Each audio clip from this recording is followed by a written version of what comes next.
বেশ কয়েকদিন ধরে একটা প্রসঙ্গ খুব টাইমলাইনে ঘুরপাক খাচ্ছে।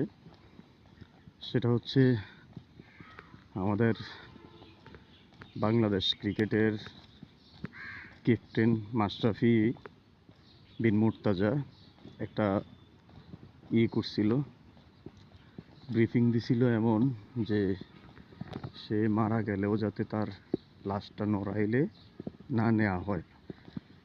এটার কারণ হচ্ছে সে নড়াইল নড়াইল হচ্ছে তার নিজের বাড়ি। আর অভ্যুত্থানের সময় 24-এর গণ অভ্যুত্থানে সময় তার বাড়িটা নাকি ভেঙে ফেলছে। এই কষ্ট থেকে সে এই কথাটা বলছে, ঠিক আছে? তারপরে এই প্রসঙ্গটাতে আবার সাকিব রেও জড়াইতেছে। মানলাম এই যাবৎকালের মনে হয় সেরা শুধু বাংলাদেশ না, সাকিব নিঃসন্দেহে একজন কি ওয়ার্ল্ড ক্লাস প্লেয়ার, এটা কোনো সন্দেহ নেই।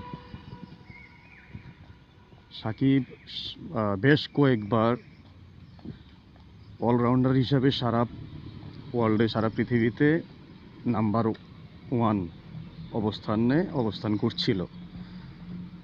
অ্যান্ড সে প্লেয়ার হিসাবে মানে ওয়ার্ল্ড ক্লাস বলা যায়, এটা নিঃসন্দেহে বলা যায়। আর যদি বলি মাশরাফি বিন মুর্তজা,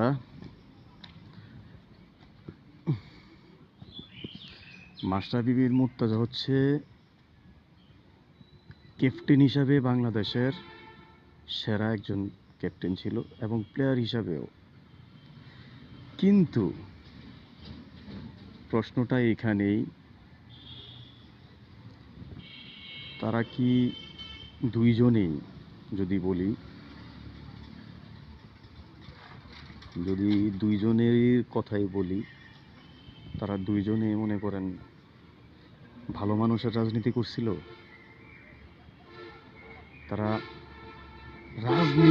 যদি রাজনৈতিক ব্যক্তি হিসাবে বলেন, যদি বলেন, তাহলে তারা দুইজনের কেউই ভালো মানুষের রাজনীতি করে নাই। এটাই সত্যি।